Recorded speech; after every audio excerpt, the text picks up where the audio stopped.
Friends, आज हम आपको पढ़ाने जा रहे हैं प्रीपोजिशन बाय का उपयोग। हम हमेशा आपको एक बात सजेस्ट करते हैं कि आप कभी भी किसी वर्ड को एक सीमित अर्थ में ना समझें।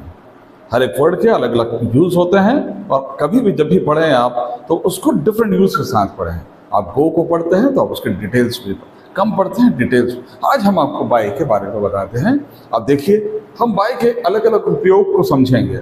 अगर हमको यहाँ पर कहना है कि सोनू निगम के द्वारा, तो क्या कहेंगे? बाय सोनू निगम। अगर मैं कहूँ कि दिस सॉन्ग इज सung बाय सोनू निगम, ये गीत सोनू निगम के द्वारा गाया गया है। अगर हम दूसरे अर्थों में यहाँ पर यूज करते हैं कि नाम से, तो क्या कहेंगे? By name. अगर मैं कहूँ कि मैं आपको नाम से जानता हूँ, I know you by name, मैं आपको चेहरे से जानता हूँ, I know you by face. अगर मैं कहूँ कि मैं बर्थ से ही स्मार्ट हूँ, I am smart by birth. Is it clear? अगर यहाँ पर आपको कहना है कि मैं नेचर से बहुत ही शाय था जब मैं स्कूल में था, I was very shy by nature, I was very shy by nature when I was in school. Is it clear? अगर यहाँ पर हम आगे बढ़ते हैं, अगर मुझे बोलना है बस से, तो क्या कहेंगे? बाय बस। ट्रेन से, बाय ट्रेन। अगर हमको कहना है कि हवा से, तो हम कहेंगे by air. Is it clear? तो हमको इसके यूज के बारे में समझना है। अगर हम नीचे जाते हैं, हम और आगे बढ़ते हैं और हमने कहा बाय मी, तो ये मेरे द्वारा भी हो सकता है, लेकिन इसको मेरे समीप भी बोल सकते हैं। ही always stands by me in my trouble, वो हमेशा मेरे साथ खड़ा होता है। तो यहाँ पर वो समीप के अर्थों में यूज हो रहा है। देखिए, अगर मुझे यहाँ पर यूज करना है बाय हाफ्स, तो यहाँ बाय हाफ्स का मतलब पता है कैसे होता है? इसका मतलब था आधा अधूरा। I never leave any work by halves, मैं कभी किसी काम को आधा अधूरा नहीं छोड़ता। Is it clear? अगर मैं यहाँ पर कहूँ कि by yourself, by myself, कुछ भी हो सकता है। अगर मुझे बोलना कि you will have to do it by yourself, you will have to do it by yourself, तुम्हें खुद ही करना पड़ेगा इस काम को, कोई और आपकी मदद नहीं करेगा। Is it clear? हम चलो आगे बढ़ते हैं और बाय के इस समस्या को हमेशा हमेशा के लिए एरेडिकेट कर देते हैं। अगर मैं यहाँ पर कहूँ किसी भी बाय के साथ अगर हम आईएनजी लगा देते हैं, ध्यान दें, तो यहाँ पर ये इसका अर्थ होगा करके। अगर मान लीजिएगा कि मुझे ये कहना है कि न्यूज़पेपर पढ़ करके, तो हम क्या कहेंगे? By reading newspaper. अगर मैं कहूँ कि you can improve your English by reading newspaper, आप अपनी इंग्लिश को इम्प्रूव कर सकते हैं न्यूज़पेपर पढ़ करके, तो यहाँ करके को क्या कहा? बाय। अगर मुझे कहना है बाय चेक, अगर मैं कहा आपसे यहाँ कहूँ कि मैं चेक से आपको पेमेंट कर दूंगा, then I will make a payment by cheque. Is it clear? तो यहाँ चेक से को क्या कहा? By cheque. अगर मुझे यहाँ पर ये कहना है, ध्यान दीजिए, एक सेंटेंस में मैं आपको बताता हूँ कि अगर मैं यहाँ पर ये कहूँ by your watch, by your watch का मतलब था आपकी घड़ी में। अगर मैं यहाँ सेंटेंस बनाता हूँ कि what time is it by your watch, what is the time by your watch, गलत होगा, सेंटेंस सही होगा what time is it by your watch, आपकी घड़ी में कितने बजे हैं, है ना? तो यहाँ पर हुआ बाय योर वॉच। किसी भी ईयर के साथ हम लगाते हैं। अगर मुझे बोलना है कि मेरा भाई मुझसे 2 साल छोटा है, he is younger to me by 2 years, तो यहाँ पर देखिए he is younger to me by 2 years। इस समय के पहले हमने क्या लगाया? By. He is younger to me by 2 years। आप अलग अलग यूज जैसे जैसे जानेंगे, आप कॉन्फिडेंट होते जाएंगे। आपको पता होगा कि बिल्कुल यहाँ पर नाम से है तो बाय नेम ही होगा।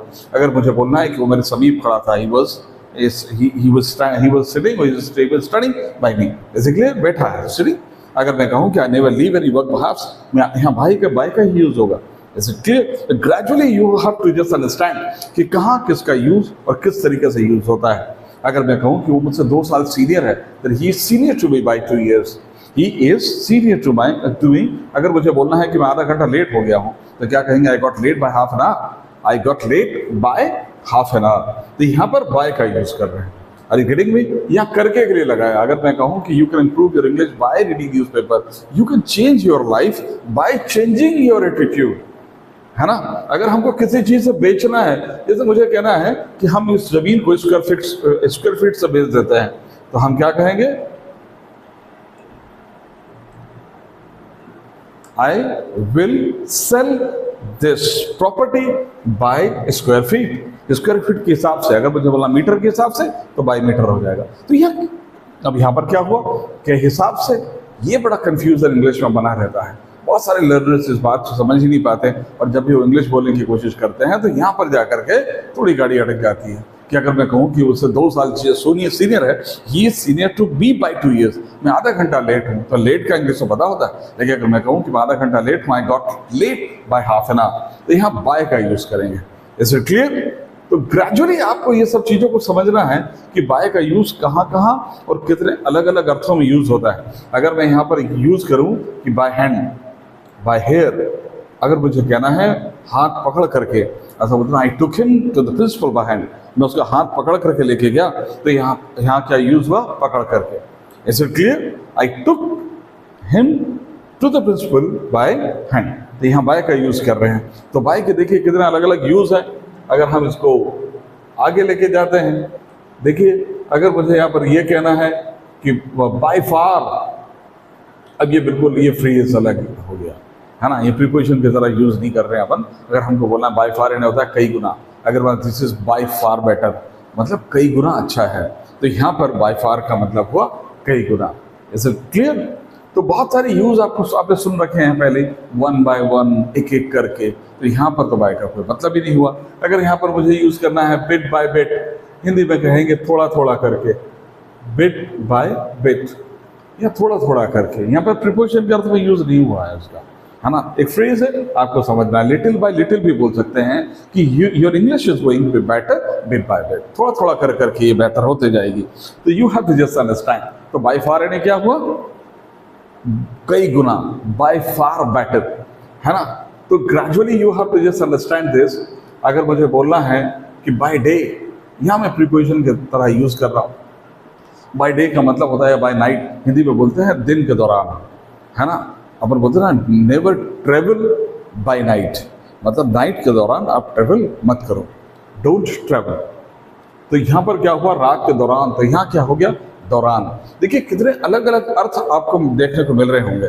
अगर मुझे यहाँ पर कहना है कि गलती से, तो क्या कहते हैं? By mistake.